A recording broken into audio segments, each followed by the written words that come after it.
vengeance.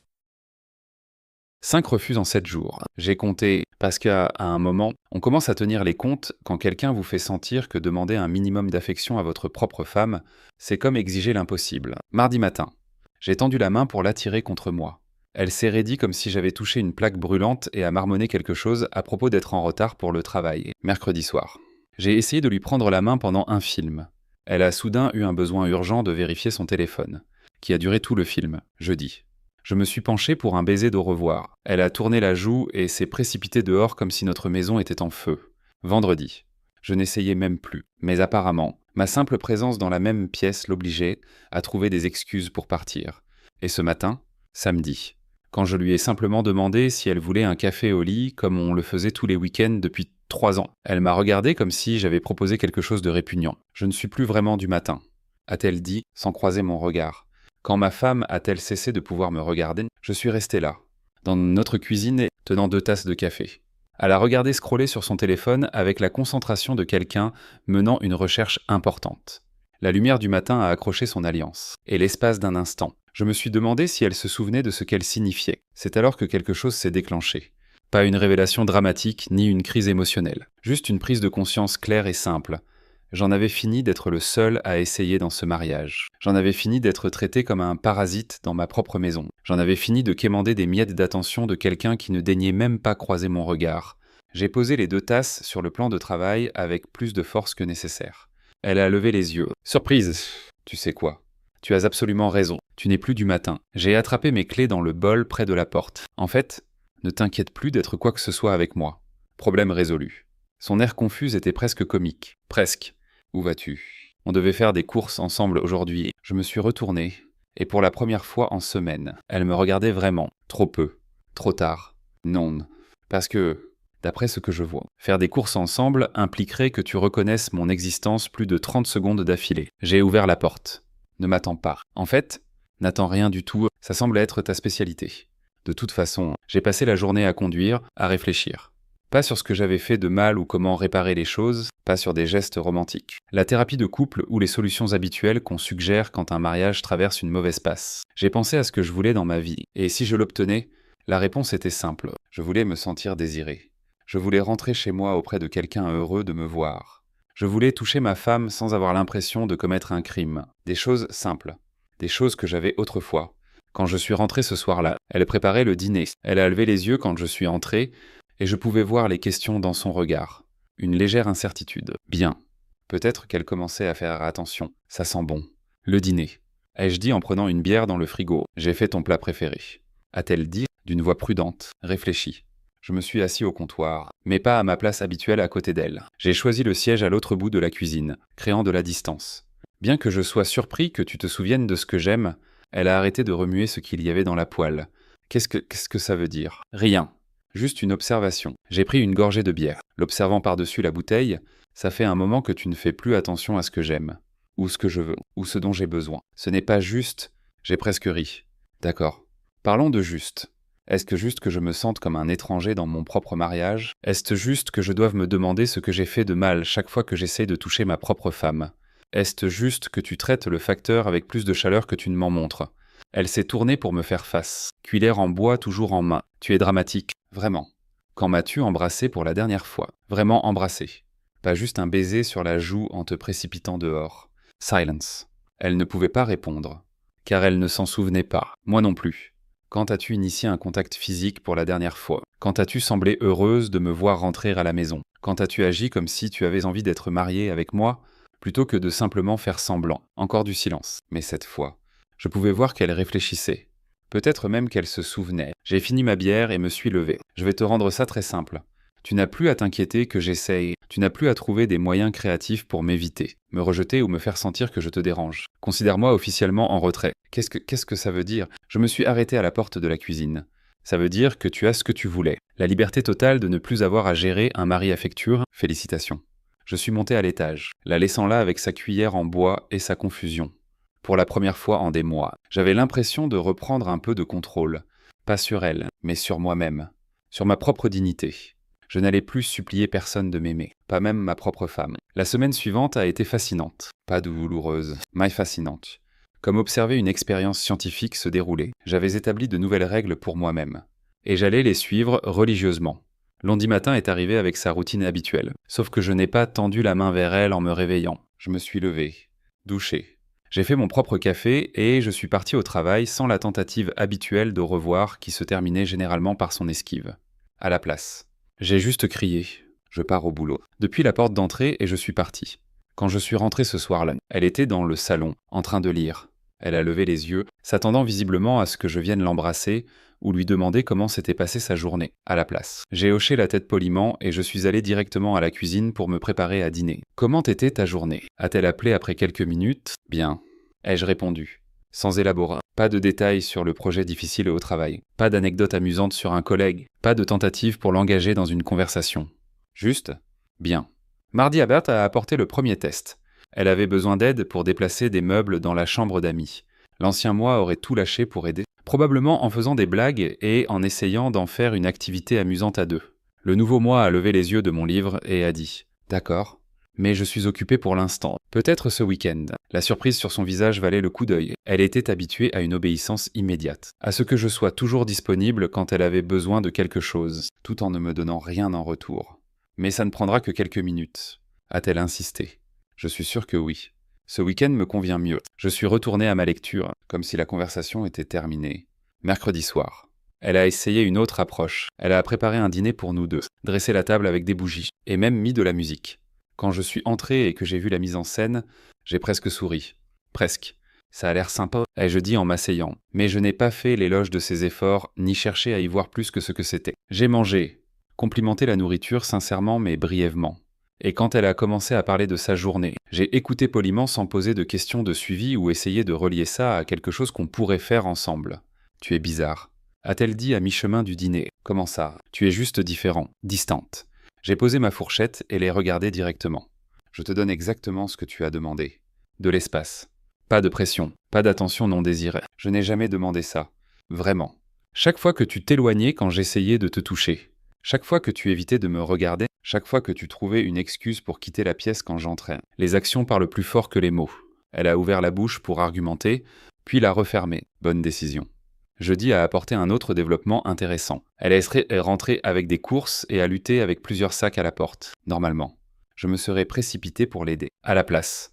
Je l'ai regardée depuis la fenêtre alors qu'elle faisait 3 allers-retours. Soufflant et visiblement frustrée. Quand elle a enfin tout ramené à l'intérieur, elle m'a regardé comme si j'avais commis un crime. « Tu aurais pu aider » a-t-elle dit, légèrement essoufflée. « Tu aurais pu demander » ai-je répondu calmement. « Mais on dirait que tu préfères gérer les choses indépendamment ces jours-ci. » Le regard qu'elle m'a lancé était un mélange de confusion et d'irritation. Progrès. Vendredi. Les choses sont devenues vraiment intéressantes. Elle est rentrée tard du travail, ce qui n'était pas inhabituel. Mais cette fois, elle semblait s'attendre à une sorte de réaction de ma part. Une question sur où elle était, peut-être de l'inquiétude ou de la jalousie. À la place. J'étais en train de lire dans mon fauteuil quand elle est entrée, et je me suis contenté de lever les yeux et de dire « Salut, c'est toi ?» Juste « Salut. Quoi d'autre veux-tu que je dise ?» Je ne sais pas. Peut-être demander où j'étais. J'avais 2 heures de retard. J'ai marqué ma page et fermé le livre. Vraiment. Je n'avais pas remarqué, j'étais occupé avec mes propres affaires. Ce n'était pas entièrement vrai. Mais c'était la vérité que j'avais choisi de vivre maintenant. Elle est restée là un moment, attendant clairement autre chose. Quand rien n'est venu, elle est montée à l'étage. J'ai entendu la douche couler et je me suis demandé si elle commençait à comprendre ce que ça faisait d'être ignorée. Samedi matin a apporté le moment le plus révélateur. Je préparais mon petit déjeuner quand elle est entrée dans la cuisine en peignoir. L'air de s'attendre à notre routine habituelle du week-end, au lieu de lui demander si elle voulait quelque chose ou de faire plus au cas où. Je me suis contenté de continuer à cuire mes œufs. « Tu en fais assez pour 2 ?» a-t-elle demandé. « Non, juste assez pour moi. » J'ai mis mon plat sur la table et me suis assis pour manger. Elle m'a regardé un moment, puis a ouvert le placard pour prendre des céréales. En versant dans un bol, je pouvais sentir qu'elle m'observait, probablement en train d'essayer de comprendre quand j'étais devenu quelqu'un qui ne considérait pas automatiquement ses besoins. « On devrait parler », a-t-elle dit en s'asseyant en face de moi avec ses céréales. « De quoi ? » ?»« De ce qui se passe. Cette attitude que tu as développée. » J'ai fini de mâcher et l'ai regardée directement. « Quelle attitude ? Au juste. Tu sais ce que je veux dire ? Tu agis comme si on était colocataires plutôt que mariés. » L'ironie était si épaisse que j'aurais pu la couper avec ma fourchette. Intéressante observation. Comment les gens mariés devraient-ils agir l'un envers l'autre, selon toi ? Elle a marqué une pause, réalisant probablement qu'elle s'était piégée elle-même. Ils devraient se soucier l'un de l'autre. Être affectueux. Partager des choses, ai-je répété lentement. Comme de l'affection physique. Comme se regarder quand on parle, comme s'intéresser à la journée, à la vie, aux sentiments de l'autre. Elle est restée silencieuse un long moment. C'est différent. Vraiment. Parce que de mon point de vue, je te traite exactement comme tu m'as traité. La seule différence, c'est que tu n'aimes pas être de l'autre côté. J'ai fini mon petit déjeuner, rincé mon assiette et me suis dirigé vers la porte. Je sors un moment, profite de ton samedi. En partant, j'ai aperçu son reflet dans le rétroviseur, debout à la fenêtre, me regardant m'éloigner pour la première fois en des mois. Elle semblait vraiment confuse quant à où j'allais et quand je reviendrais, amusant comme les choses peuvent changer rapidement quand on arrête de jouer à un jeu où on est sûr de perdre. La découverte est arrivée par hasard, en y repensant. Peut-être que je cherchais inconsciemment des réponses. C'était mardi soir, et elle avait laissé son ordinateur portable ouvert sur le plan de travail de la cuisine pendant qu'elle prenait une douche. L'écran était encore allumé, affichant sa boîte de réception. Je ne fouinais pas. Je passais juste pour prendre un verre d'eau quand j'ai vu l'aperçu d'un message non lu qui m'a stoppé net. L'expéditeur était quelqu'un de sa salle de sport. Et le texte de l'aperçu disait « Hâte de te voir demain, même heure que d'habitude ». Je suis resté là un moment, à digérer. Elle n'avait jamais mentionné s'être fait des amis à la salle. En fait, chaque fois que je lui posais des questions sur ses entraînements, elle restait vague, disant qu'elle faisait juste du cardio et partait. Je n'ai pas touché son ordinateur. Pas besoin. À la place. Je suis monté et me suis allongé sur le lit, repensant à toutes ces soirées tardives. Toutes les fois où elle rentrait légèrement rouge, prétendant avoir eu une séance intense. Tout cet intérêt soudain pour s'habiller mieux pour la salle. Acheter de nouveaux vêtements de sport plus axés sur la mode que sur la fonction. Les pièces du puzzle s'assemblaient, mais je n'étais pas en colère. Si quoi que ce soit, je me sentais justifié. Son comportement avait enfin un sens. Mercredi. J'ai décidé de tester ma théorie. Quand elle a annoncé qu'elle allait à la salle après le travail, j'ai simplement hoché la tête et dit « Amuse-toi ». Pas de questions sur son heure de retour. Pas d'offre pour préparer le dîner, juste une indifférence décontractée. Je risque de rentrer tard. A-t-elle dit, observant mon visage à la recherche d'une réaction. D'accord, ai-je répondu, sans lever les yeux de mon téléphone. Elle s'est attardée près de la porte un moment, s'attendant clairement à plus de questions ou d'inquiétudes. Quand rien n'est venu, elle est partie avec ce qui ressemblait à de la déception sur le visage. C'est là que ça m'a frappé. Elle voulait que je m'en soucie. Elle voulait que je pose des questions, que je sois jaloux, que je me batte pour son attention. Mon manque total d'intérêt perturbait le jeu qu'elle jouait. J'ai passé la soirée à lire paisiblement, à commander à emporter juste pour moi, et à me coucher tôt. Quand elle est rentrée vers 22h, j'étais déjà endormi, ou faisais semblant de l'être.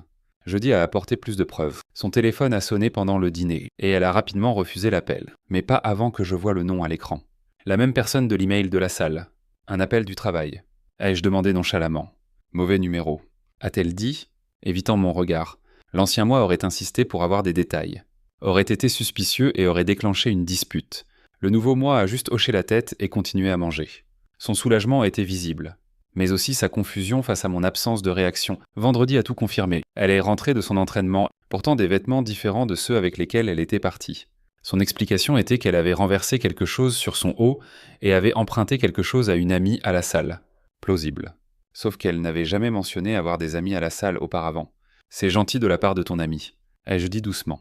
Oui, elle est vraiment adorable. Intéressant comme amie. Et rapidement devenue elle, couvrant ses traces avant que je puisse poser des questions. Mais le moment le plus révélateur est arrivé samedi matin. Elle était sous la douche, et son téléphone chargé sur la table de nuit. Il s'est allumé avec un message texte. Et de l'autre côté de la pièce. Je pouvais voir que c'était encore de la personne de la salle. Quelque chose à propos d'un rendez-vous plus tard. Je n'ai pas bougé pour le lire. Pas besoin. Le schéma était assez clair. Quand elle est sortie de la salle de bain, j'étais assis sur le lit, en train de mettre mes chaussures. « Tu vas quelque part ?» a-t-elle demandé. Je sors un moment. Tu as probablement des plans de toute façon. Elle s'est figée, serviette enroulée autour d'elle, l'eau goûtant encore de ses cheveux. Quel plan? Je ne sais pas. Ce que tu fais habituellement le samedi. Je me suis levé et ai pris mon portefeuille. On dirait que tu es bien occupé ces derniers temps. L'expression sur son visage était impayable. Mi-panique, mi-culpabilité. Mi-confusion sur ce que je savais vraiment. Je n'ai pas de plan, a-t-elle dit prudemment. Dommage. Tu devrais te trouver des hobbies, t'ouvrir un peu. Rencontrer de nouvelles personnes. J'ai marqué une pause à la porte de la chambre. Oh, attends. On dirait que tu l'as déjà fait. Je l'ai laissé là, trempé. Probablement en train d'essayer de comprendre exactement ce que je voulais dire par là. La vérité. C'est que les détails m'importaient peu qu'il s'agisse d'une relation émotionnelle, physique, ou juste du frisson de l'attention de quelqu'un de nouveau. Peu importe. Ce qui comptait, c'est que je comprenais enfin pourquoi elle s'éloignait de moi. Elle satisfaisait ses besoins ailleurs. Et cette prise de conscience était libératrice, parce que maintenant, je savais que ce n'était pas à cause de quelque chose que j'avais fait de mal ou que je devais corriger en moi. C'était à cause des choix qu'elle faisait, et je pouvais faire des choix aussi. Quand je suis rentré ce soir-là, elle était encore dans la cuisine. Ayant clairement passé la journée à réfléchir à notre conversation du matin, il faut qu'on parle, a-t-elle dit dès que je suis entré. Vraiment. J'ai ouvert le réfrigérateur et pris une bière. Tu agis comme si tu savais quelque chose.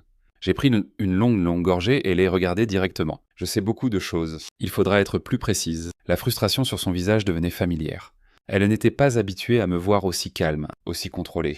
Elle était habituée à des réactions émotionnelles, à ce que je m'énerve. Sois jaloux ou exige des réponses, tu es paranoïaque. A-t-elle fini par dire « Vraiment » Ou est-ce que je commence juste à faire attention? Je me suis assis au comptoir, complètement détendu. De toute façon, ça n'a plus vraiment d'importance. Qu'est-ce que ça veut dire? J'ai souri. Mais ce n'était pas un sourire chaleureux. Ça veut dire que j'ai arrêté de me soucier des choses qui sont hors de mon contrôle. Très libérateur. D'ailleurs, tu devrais essayer un jour. Elle m'a regardé longuement, probablement en essayant de deviner si je bluffais. Le truc, c'est que je ne bluffais pas. J'avais vraiment arrêté de me soucier de sauver un mariage avec quelqu'un qui s'était déjà désengagé. Ce soir-là, elle a essayé quelque chose qu'elle n'avait pas tenté depuis des semaines. Elle est venue au lit en portant quelque chose de révélateur et a tenté d'initier un contact physique. Pour la première fois de notre mariage, c'est moi qui me suis éloigné. Pas ce soir, ai-je dit calmement, sans même lever les yeux de mon livre. Le choc sur son visage était absolu. Elle était habituée à être celle qui avait tout le pouvoir. Celle qui décidait quand et si nous serions intimes. Perdre ce pouvoir la laissait sans voix. Mais je pensais à...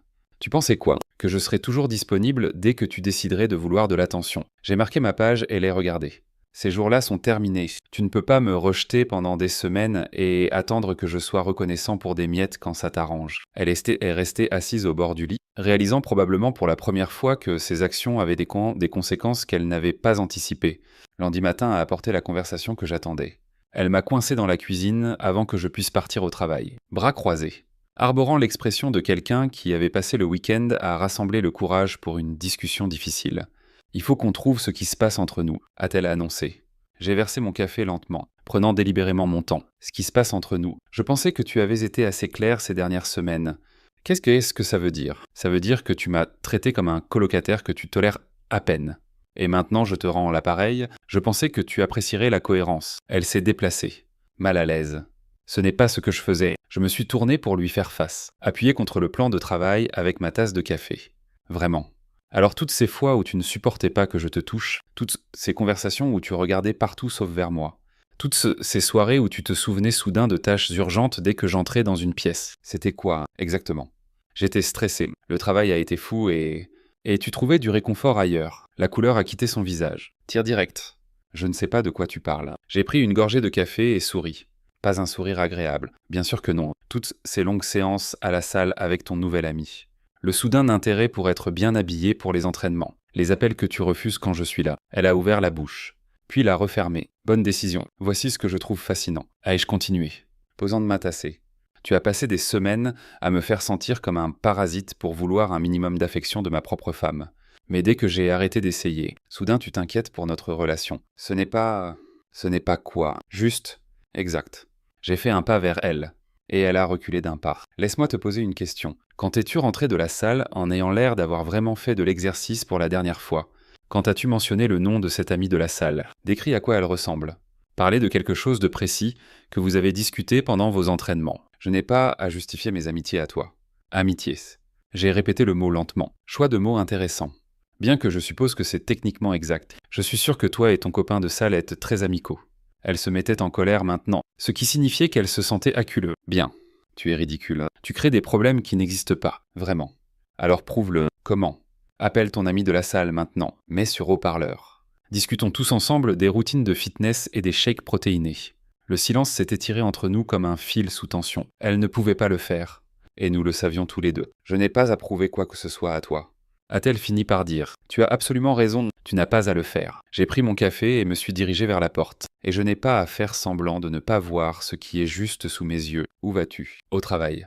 Tu sais, Cet endroit où les gens se présentent et font ce qu'ils sont censés faire. La pique a atteint sa cible. Elle a tressailli. Ce soir-là, elle a essayé une autre approche. Quand je suis rentré, elle cuisinait un dîner élaboré, avait ouvert une bouteille de vin et portait une robe que je n'avais pas vue depuis des mois. Occasion spéciale.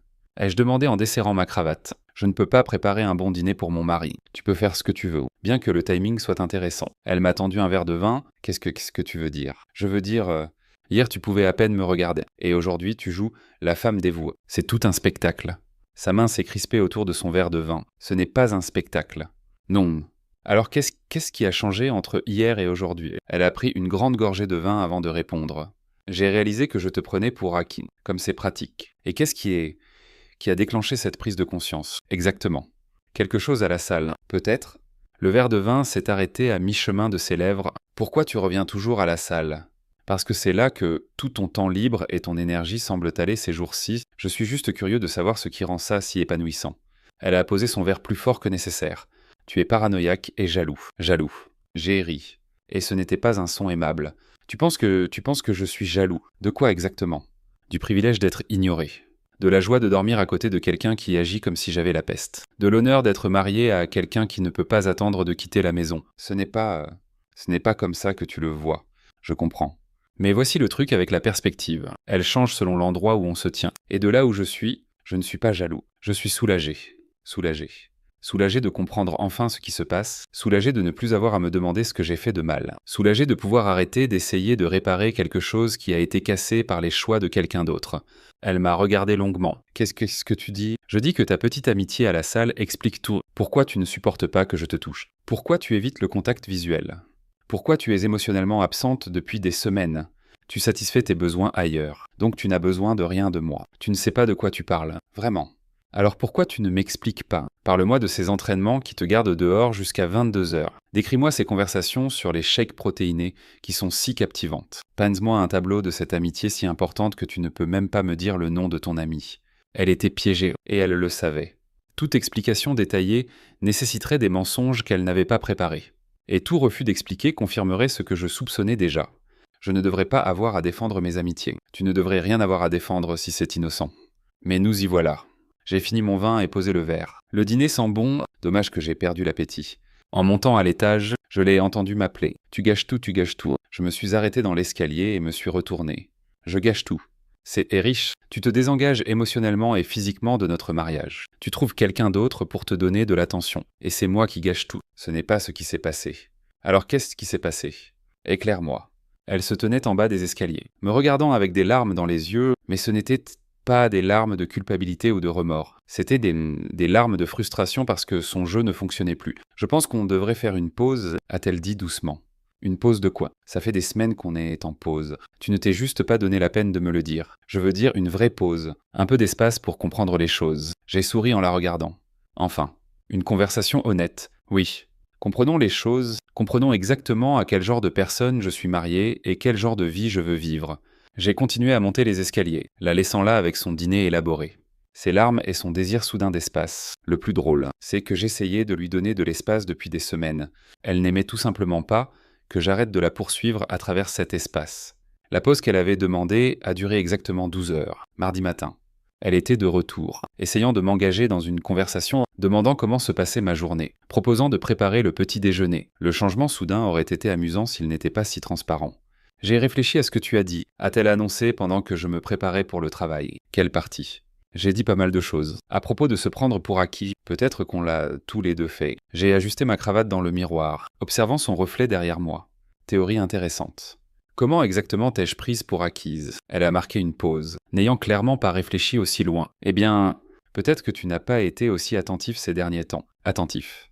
Je me suis tourné pour lui faire face. Tu veux dire comme quand j'ai essayé de te prendre la main et que tu t'es éloigné. Ou quand j'ai tenté de t'embrasser pour te dire au revoir et que tu as tourné la tête. Ce genre d'inattention, ce n'est pas ce que je voulais dire. Alors comment l'as-tu voulu? Une autre pause. Elle essayait de réécrire l'histoire en temps réel. Je pense qu'on est juste tombé dans une routine. On a perdu notre étincelle. Notre étincelle. J'ai pris mon portefeuille et mes clés. Et où es-tu allé chercher cette étincelle? Exactement. À la salle. Peut-être. La couleur a de nouveau quitté son visage. Pourquoi tu continues à dire ça? Parce que c'est là que tu passes tout ton temps libre, où tu reviens l'air frais et énergique, où tu as apparemment trouvé quelque chose que je ne peux pas fournir. Ce n'est pas comme ça. Alors c'est comment, décris-le-moi. Elle ne pouvait pas, et nous savions tous les deux pourquoi. Ce soir-là, les choses ont escaladé. Je suis rentré pour trouver des bougies allumées dans toute la maison, de la musique douce en fond, et elle portant de la lingerie que je n'avais pas vue depuis notre lune de miel. L'effort était impressionnant, mais le timing était complètement à côté. Quelle est l'occasion ? Ai-je demandé en posant ma mallette. Ai-je besoin d'une occasion pour vouloir être proche de mon mari ? L'ironie était si épaisse que je pouvais la goûter, apparemment non. Bien que ce soit fascinant que ce désir soit apparu soudainement au moment où j'ai arrêté de te poursuivre, elle s'est avancée vers moi, essayant de paraître séduisante. Mais tout ce que je voyais, c'était du calcul dans ses yeux. « Tu me manques ?» a-t-elle dit, atteignant les boutons de ma chemise. J'ai doucement retiré ses mains. « Vraiment ? Ou est-ce que je te manque comme option de secours ? Ce n'est pas ça. N'est-ce que pas, pendant des semaines, me toucher semblait répulsif. Me regarder était trop d'efforts. Être dans la même pièce était une corvée. Mais maintenant que j'ai arrêté d'essayer, tu es soudainement submergé par la passion. Elle a reculé. La frustration remplaçant la fausse séduction. Qu'est-ce que tu veux de moi ? Rien. C'est le but. Je ne veux plus rien de toi. Tu ne le penses pas. Je le pense absolument. Tu m'as appris une leçon précieuse sur vouloir des choses de personnes qui ne veulent pas les donner. Considère-moi diplômé. Mercredi a apporté du désespoir. Elle a commencé à m'envoyer des textos pendant le travail, envoyant des photos d'elle, essayant de provoquer de la jalousie en mentionnant d'autres hommes à son bureau. Chaque message était plus transparent que le précédent. Quand je suis rentré, elle attendait avec une proposition. Je pense qu'on devrait partir en week-end. Juste tous les deux, se reconnecter. Se reconnecter à quoi ? Une relation où tu dictes toutes les conditions, où tu décides quand je suis digne d'attention et quand je ne le suis pas. Ce n'était pas comme ça. C'était exactement comme ça. Et maintenant que je ne joue plus à ce jeu, tu veux changer les règles. Jeudi. Elle a fini par craquer. J'étais en train de lire dans le salon quand elle est entrée en trombe. Téléphone à la main. « J'ai annulé mon abonnement à la salle », a-t-elle annoncé. J'ai levé les yeux de mon livre. Félicitations. Je suis sûr que c'était une décision difficile. Tu ne veux pas savoir pourquoi. Pas particulièrement. Tes habitudes à la salle ont cessé d'être mon problème quand mon opinion a cessé de compter pour toi. Tu es impossible. Je suis cohérent. Quelque chose que tu pourrais essayer un jour. Elle a jeté son téléphone sur le canapé. Qu'est-ce qu'il faudra ? Qu'est-ce que je dois faire pour réparer ça ? Réparer quoi ? Pour ce que je vois, tout est exactement comme tu le voulais. Tu as ta liberté, ton espace, ton indépendance. Tu n'as plus à gérer un mari affectueux. Mais je veux gérer avec toi. Je veux qu'on soit proche à nouveau. Vouloir ou avoir besoin. Parce qu'il y a une différence. Vouloir suggère un désir sincère. Avoir besoin suggère que tu as réalisé que tu ne peux pas avoir le beurre et l'argent du beurre. Vendredi a apporté l'option nucléaire. Elle est rentrée tôt du travail, ayant clairement pleuré. Et s'est assise en face de moi à la table de la cuisine. « J'ai besoin de te dire quelque chose », a-t-elle dit. « Je t'écoute. » J'ai été confuse ces derniers temps, à propos de ce que je veux, à propos de nous. Confuse. Choix de mots intéressant. Je me suis peut-être trop rapproché de quelqu'un de la salle. J'ai fermé le magazine que je lisais et lui ai accordé toute mon attention. Peut-être. Je ne voulais pas que ça arrive. Ça s'est juste développé. Qu'est-ce qui s'est développé ? Exactement. Des sentiments. De l'attirance. Je ne sais pas. C'est confus. Je me suis adossé à ma chaise, étudiant son visage. Laisse-moi m'assurer que je comprends. Tu as été impliqué émotionnellement, et peut-être physiquement, avec quelqu'un d'autre. Et maintenant tu me le dis, pourquoi ? Parce que j'ai réalisé que c'était une erreur. Parce que je veux travailler sur nous. Tu veux travailler sur nous maintenant, après avoir travaillé sur quelqu'un d'autre ? Ce n'était pas comme ça. C'était comment alors ? Pense-moi un tableau. Aide-moi à comprendre comment ma femme a accidentellement développé des sentiments pour une autre personne, tout en évitant activement tout sentiment pour moi. Elle pleurait maintenant, mais je ne ressentais rien. Pas de sympathie, pas de colère, pas de jalousie, juste une observation froide. J'étais seule, a-t-elle murmuré. Seule. J'ai répété le mot lentement. Tu étais seule tout en vivant avec quelqu'un qui était désespéré de se connecter avec toi. Tu étais seule tout en étant mariée à quelqu'un qui essayait tous les jours de te montrer de l'affection. Tu étais seule tout en rejetant chaque tentative que je faisais pour combler le fossé entre nous. Je sais ce que ça donne, vraiment. Parce que ça donne l'impression que tu voulais la sécurité du mariage avec l'excitation d'être célibataire. Ça donne l'impression que tu voulais un mari à la maison pendant que tu jouais la petite amie ailleurs. Ce n'est pas ce que je voulais, mais c'est ce que tu as fait. Et maintenant que ta petite aventure est terminée, et je suppose qu'elle l'est, sinon tu ne serais pas là à confesser. Tu veux revenir à la sécurité de ton mariage. Elle a hoché la tête à travers ses larmes. Je me suis levé lentement, me suis dirigé vers la fenêtre et ai regardé notre quartier. De belles maisons, de belles pelouses, de belles vis. Du moins, elles en avaient l'air de l'extérieur. Voici ce qui va se passer. Et je dis sans me retourner, tu vas préparer un sac. Tu vas aller séjourner ailleurs pendant un moment. Et tu vas découvrir qui tu es vraiment quand tu n'as plus plusieurs options sur lesquelles te replier. S'il te plaît, ne fais pas ça. Je me suis tourné pour lui faire face. Je ne fais rien. C'est toi qui as fait ça. Je décide juste comment répondre à ce que tu as déjà fait. J'ai choisi toi. Je suis là. En te disant que je te choisis. Non. Tu es là parce que ton autre choix n'a pas fonctionné. Il y a une différence. Et franchement, être le lot de consolation de quelqu'un ne m'attire plus vraiment. L'expression de choc sur son visage suggérait qu'elle s'attendait au pardon. Peut-être même à de la gratitude pour son honnêteté. Au lieu de cela, elle apprenait que certains ponts, une fois brûlés, ne peuvent pas être reconstruits avec des larmes et des regrets.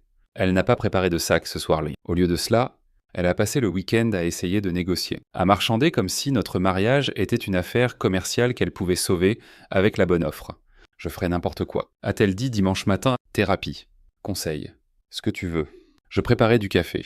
Suivant ma routine normale pendant qu'elle était assise à la table de la cuisine, l'air vaincu. Ce que je veux est simple. Ai-je dit sans me retourner. Je veux être avec quelqu'un qui a vraiment envie d'être avec moi. Pas quelqu'un qui a besoin de moi comme plan de secours. Je veux être avec toi, maintenant. Après que ton autre option a disparu. Timing très pratique. Elle est restée silencieuse un moment. Donc c'est tout. Tu ne vas même pas essayer. Je me suis tourné pour lui faire face. Tasse de café à la main. Essayer quoi? Essayer de rivaliser avec les souvenirs de quelqu'un d'autre. Essayer de te convaincre de vouloir ce que tu aurais dû vouloir depuis le début. Essayer de reconstruire la confiance avec quelqu'un qui l'a systématiquement détruite. Les gens font des erreurs. Tu as raison. Ils en font. Mon erreur a été d'accepter des miettes si longtemps que tu as oublié que je méritais un repas complet. Lundi matin a apporté de la clarté. Pendant qu'elle était sous la douche, j'ai appelé un avocat, pas par colère ou vengeance, mais par simple pragmatisme. Certaines décisions, une fois prises, nécessitent des actions. Quand elle est descendue, j'étais assis à la table avec des papiers étalés devant moi. Qu'est-ce que c'est? A-t-elle demandé. Des papiers de divorce. Je te facilite les choses. La tasse de café a glissé de ses mains, se brisant sur le sol de la cuisine.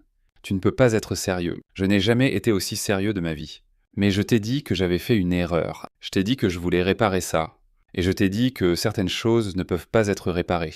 C'est l'une d'elles. Elle s'est agenouillée, ramassant la céramique brisée avec des mains tremblantes. S'il te plaît, ne fais pas ça. On peut surmonter ça. On aurait pu surmonter beaucoup de choses. Des problèmes de communication, du stress, même un éloignement. Mais tu n'es pas venu à moi avec des problèmes.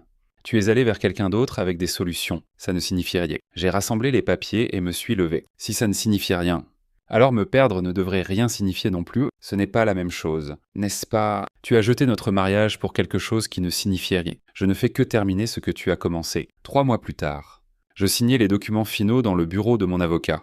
Elle a essayé d'envoyer des textos, même de se présenter à mon nouvel appartement. Chaque tentative était plus désespérée que la précédente. Le plus drôle, c'est que je me sentais libre, pas amer, pas en colère, juste libre. Libre de me demander si j'étais assez... Libre d'essayer de gagner une affection qui aurait dû être donnée librement. Libre de rivaliser avec des fantômes et des ombres. Mon téléphone a vibré avec un autre texto d'elle. Je réalise maintenant ce que j'ai perdu. Je suis désolé. Je l'ai supprimé sans répondre. Certaines excuses arrivent trop tard. Et certaines pertes sont en réalité des gains déguisés. Ce soir-là, j'ai cuisiné un dîner pour regarder ce que je voulais regarder, et me suis couché sans me demander si la personne à côté de moi souhaitait être ailleurs. Pour la première fois en des mois, j'ai dormi paisiblement. Parce que quand vous arrêtez de courir après des gens qui ne veulent pas être attrapés, vous découvrez quelque chose de remarquable. Vous n'avez pas vraiment besoin d'eux pour courir. Notre histoire est terminée. Si vous êtes arrivé jusqu'ici, pourquoi ne pas vous abonner à notre chaîne? Ça nous aide énormément. J'ai sélectionné 2 autres vidéos pour vous que je suis sûr que vous apprécierez. N'hésitez pas à cliquer dessus, je vous attendrai dans la prochaine histoire. À bientôt.